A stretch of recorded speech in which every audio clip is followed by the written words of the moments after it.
You're being rolled up in a carpet reeking of camel sweat and exotic oils. Two men hoist you like furniture, straining under the weight. Breathe lightly. Stay still. One false move, you're dead. Outside, soldiers scour Alexandria. Your brother's men, also your husband's men. Same guy. Royal family drama at its finest. The men approach a Roman checkpoint. Your heart pounds through dusty fabric. This is either the greatest political gamble in history or a ridiculous way to die. 50-50. Delivery for General Caesar. Your smuggler says, voice steady despite the living queen in the bundle. You bump through doorways, upstairs, past Roman voices. Suddenly, thud, you hit cold marble. The carpet unfurls.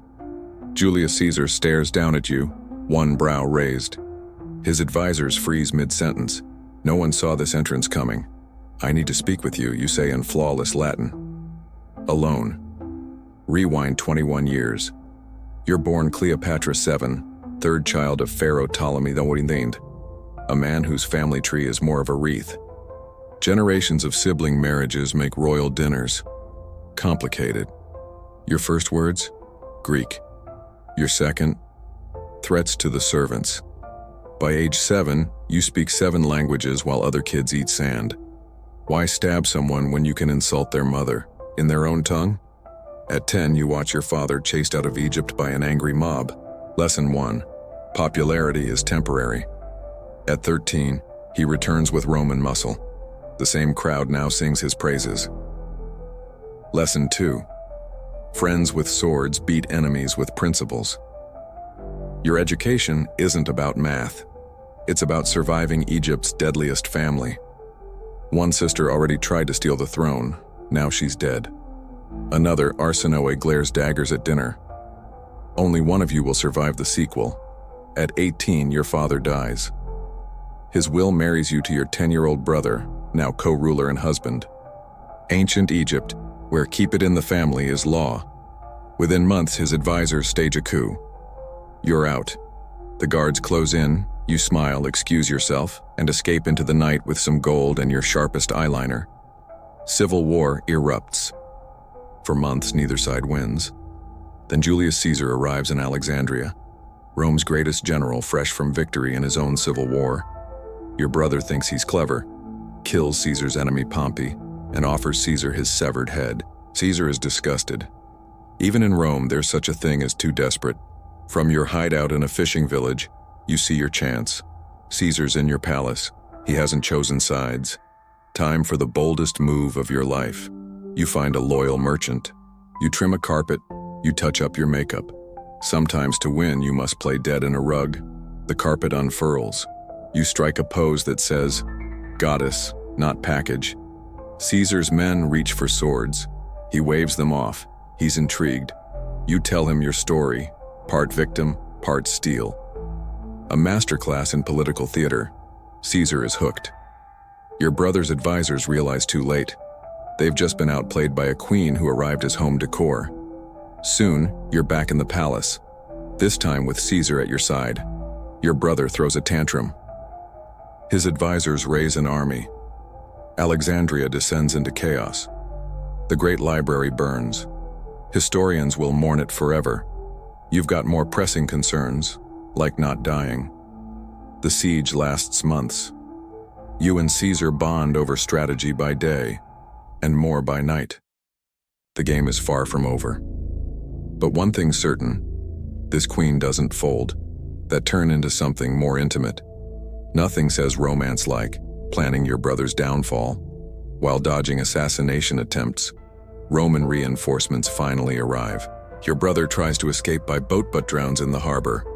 Wearing gold armor, Darwin Award Ancient Egypt edition, your younger sister Arsenal also tried, claiming the throne during the chaos. Caesar captures her alive, which isn't your preference, but he promises to parade her through Rome in chains, which is almost as good as dead. Now you're back on the throne, this time with the world's most powerful general as your lover power couple goals. Your Instagram would break the ancient world Caesar installs. You and your even younger brother Tommy the 14th as co-rulers. Another brother, husband, another child. At least this one knows better than to cross you. The last model took an unscheduled swimming accident. Your relationship with Caesar isn't just pillow talk, it's strategy, it's politics. It's Caesar waking up thinking he's making all the decisions while you planted the ideas in his head the night before classic you get pregnant power move. Other women get jewelry from their boyfriends. You get an empire and a dynasty. Caesar brings you to Rome, installing you in his villa. The Romans sorry, clutching their pearls so hard they're turning to dust, a foreign queen. In our Rome, the horror you give birth to. Son, Caesarian, little Caesar, your backup plan with a heartbeat, the living proof of your connection to the most powerful man in the world. Insurance policy. Tiny human edition. Caesar throws you parade after parade, erects a golden statue of you in the temple of Venus. Roman senators watch an alarm as their general goes full ECS for a foreign queen, red flags everywhere. Meanwhile, back home, you've got Egypt running like a Swiss watch. The harvest is good, the taxes flow. You're building monuments and expanding temples while ruling through representatives' remote work. Pharaoh style, you're in Rome with Caesar on the Ides of March when a group of senators decides they've had enough of him. They stab him 23 times on the Senate floor. History's most violent group project. Just like that. Your protector is gone, your lover is gone. Your political alliance is lying in a pool of blood. The same senators are eyeing you like you're next. You don't wait for the funeral. You grab your kid, your gold, and get the hell out of Rome before Caesar's body is cold back to Egypt, where at least the enemies are familiar. Rome plunges into another civil war because why not? Caesar's assassins versus his allies. You watch from afar, calculating your next move. Your son is Caesar's only living child, but Rome will never accept an Egyptian king. With a foreign mother, you need a new Roman ally.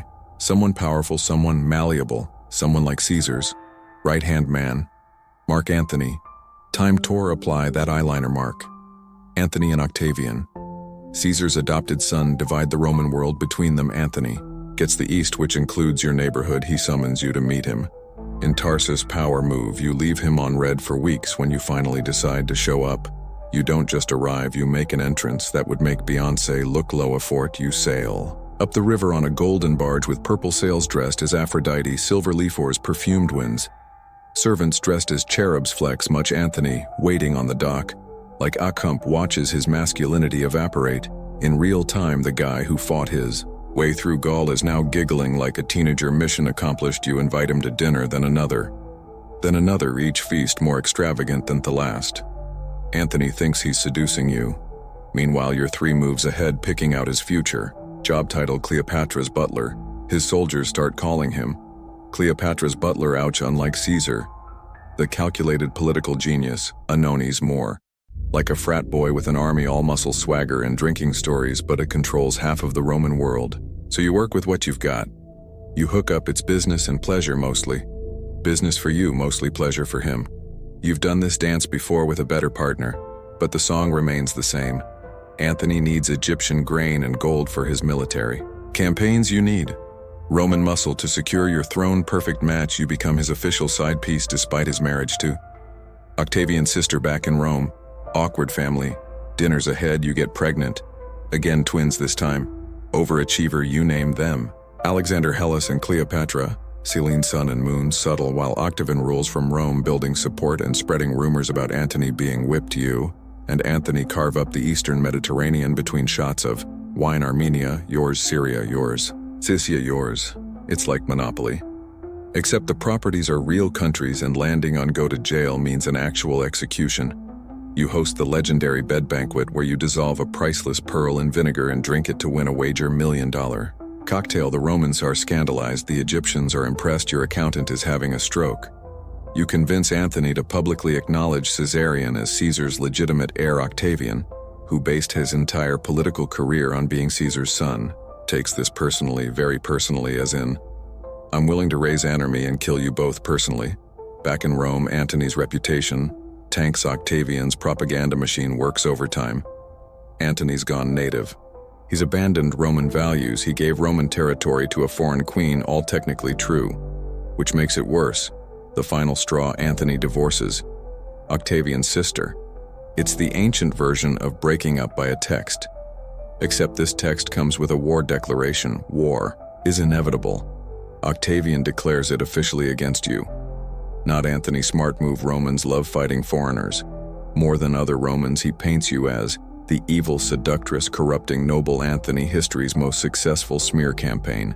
You and Anthony assemble your forces at Actium in Greece, your fleet versus Octavian's fleet winner. Takes the Roman world, the battle's going to fine. Not great, not terrible. Then you make a fatal decision, you signal your ships. To retreat maybe to preserve your forces, for another day Anthony sees your ship leaving and abandons his own men to follow it face P. The entire battle collapses, your forces are routed. Anani's men surrender or defect, game over, your race back to Egypt with Octavian. In pursuit you fake your death. To test his loyalty he reacts by immediately stabbing himself. Toxic couple of the century plot twist, you're still alive when they bring his bleeding body to your hideout, he dies in your arms. Shakespeare's taking notes, tragedy. Goldmine unlocked. Octavian arrives in Alexandria. No more cards to play, he wants you alive for his triumph parade. In Rome, the ultimate humiliation, hard pass. You request a final visit to Anani's tomb. You bathe, dress in your finest royal robes, eat a last luxurious meal. A peasant brings you a basket of figs with a special delivery hidden. Underneath you dismiss your servants, except for 2 trusted handmaid Idens. You write a final letter asking to be buried with Anthony. Then you reach for the basket and find the asp, a venomous snake. Concealed beneath the fruit, you press it to your breast, the venom works. Quickly, no chains, no parades, no humiliation, your last power. Move, Octavian's men storm in, too late, you're already gone. One hand curled around the golden couch, lips slightly parted. Body still radiating power, Octavian wanted to parade you in chains instead. He got a corpse that still outmaneuvers him in death too. Source: 0 years later, they're still telling your story, though they usually focus on who you slept with rather than the fact that you ruled Egypt for decades and spoke 7 languages. Figures.